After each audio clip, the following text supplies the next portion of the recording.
Sekarang saya tambahkan lagi, ini dari sini ke sini, ini 39. 39 dari seharusnya Nabi Muhammad sampai sekarang itu rentang waktunya adalah sekitar 1400 sekian tahun.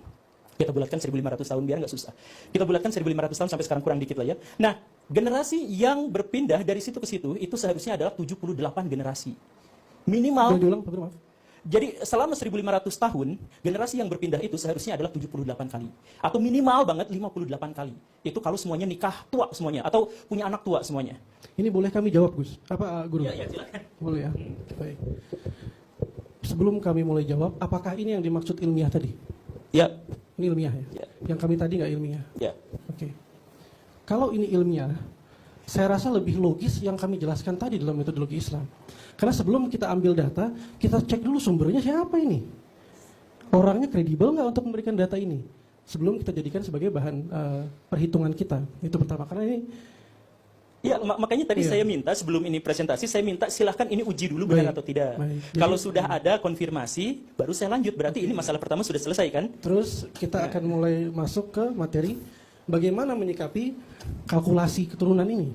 Bahwa seharusnya generasi dari 1500 tahun atau 15 abad itu harusnya sekarang di 58 sampai 78 harusnya. Itu 58 udah parah banget gitu ya. Ya, udah tua-tua banget itu kalau ya. 58. Harusnya tuh 58 sampai 78. Oke. Terus berapa rata-rata keturunan Alawin sekarang? Betul yang Pak Guru sampaikan tadi, 39 sampai 44. Boleh diambil lauhah yang di sana? Ada lauhah, tolong diambilin bawa ke sini. Ditaruh di sini aja. Oke. Terus kita 39 sampai 44. Nah, salah satu sampel utama dari tes DNA itu Raja Abdullah, Jordan. Kerajaan Jordan itu salah satu sampel utama mengukur J1-nya untuk menentukan di sana, taruh sana, di atas saja. Pajang ke sini. Salah satunya adalah Raja Jordan. Raja Jordan itu keturunan ke-41. Ya, Raja Jordan 41. Kalau dia diragukan, itu DNA J1 diragukan semua. Karena dia sampel utama. Raja Jordan generasi ke-41. Ada lagi yang diakui sama kubunya Kiai Imat juga, nasab Syekh Jamil Halim Al-Husaini. Ini beliau bukan dari Ba'alawi. Beliau di 40. Beliau sekarang di 40 generasinya. Saya pakai catatan saya dari Maktab Demi, saya ke-42. Gus Wafi keberapa? Gus Wafi nah itu tahun itu. Enggak bercanda. Nasab Raja Maroko diakui juga sama banyak pihak, seluruh pihak, keturunan ke-40. Al-Ahdal Al-Mahdali 43, 44. Ada yang 38, 37 malah lebih mengerikan lagi dari Habib Rizik ini. 38, 37. Khalil Al-Musawi di tahun 1935 tercatat urutan ke-35 dia. Kalau ditambah 45 generasi ke sekarang, berarti generasi sekarangnya 39 atau 40. Masih mengerikan nih secara statistik. Arifai, Al-Balkhi. Jadi yang dibatalkan banyak sekali dalam metode ini. Lalu bagaimana cara kita melihat fenomena seperti ini? Kalau kita hitung. Karena semuanya menggunakan metodologi nasab yang sama. Iya, kita jawab sampai lengkap dulu insya Allah. Nah, ada average 42, 43, 41 sebagai average. Ada juga memang dia yang di luar dari itu. Bahwa dalam normal distribution mungkin ada yang dia keluar dari average itu. Dia bisa mungkin 36 sendiri atau dia 49 sendiri di luar dari average data yang dikolek secara umum. Betul. Terus apa faktor-faktor yang mempengaruhi? Memang banyak. Seperti misalnya saya punya paman itu, ibu saya sendiri itu anak ke-7 perempuan. Anak ke-8-nya laki-laki. Paman saya laki-laki ke-8. Jadi 7 perempuan, ke-8 baru laki-laki.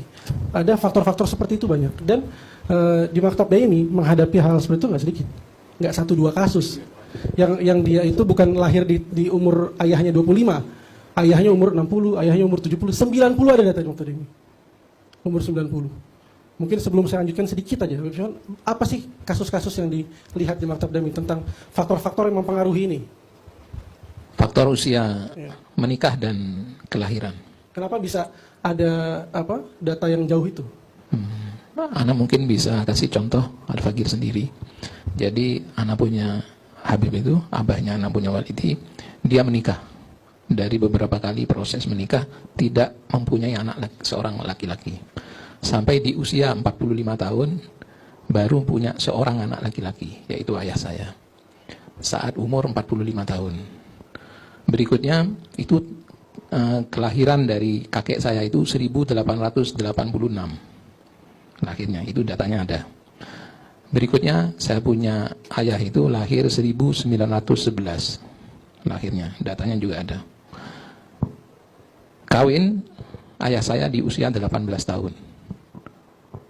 Kawin pertama sampai kawin berapa kali. Dan terakhir, punya anak saya di usia 65 tahun. Anak yang ke-16. Ya, Itu. bahwa ketua maktab DMI kita anak ke-16 dilahirkan ketika usia ayahnya 65 tahun.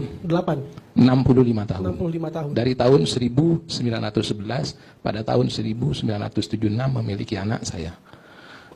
Berikutnya, saya kawin pada usia 33 tahun. Dan anak saya yang ketiga ya, bukan yang terakhir. Saya mempunyai anak itu pada usia 43 tahun. Itu sebagai contoh. Jadi dalam 100 tahun hanya 2 generasi. Dari 1900 sampai tahun 2000 itu hanya ada 2 generasi, yaitu ayah saya dan saya sendiri. Nah, untuk berikutnya dari tahun 2000 masih 2 generasi lagi nih. Baik. Dan itu banyak kita dapati. Ada sebuah kasus dan itu sebagian masih ada. Di Jombang itu ada satu sayyid, dia mempunyai anak saat usia 90 tahun. Oke.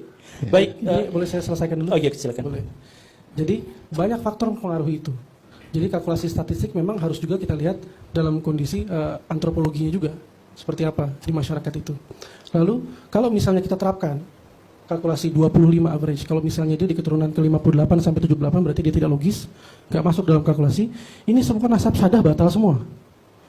Semua keturunan Rasulullah nasabnya batal semua. Itu pertama. Konsekuensi kedua, kebetulan nggak cuma nasabnya keturunan Rasulullah Muhammad yang batal, tapi kerajaan-kerajaan di Eropa juga batal semua nasabnya. Karena kalkulasinya tidak 25 average-nya. Dia ada di 31, sama dengan Alawiyin, average selisih antar generasi tadi. Dan kita tidak perlu capek-capek bikin Excel ambil dari Google tadi. Yang perlu kita lihat udah ada penelitiannya tentang itu yang dibuat sama Richard Wong.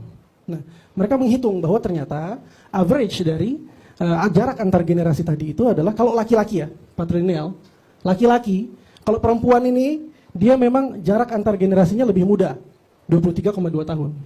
Perempuan ke perempuan tuh 23,2. Kalau laki-laki gimana?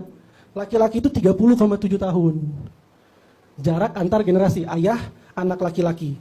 Anak laki-laki average-nya 30,7.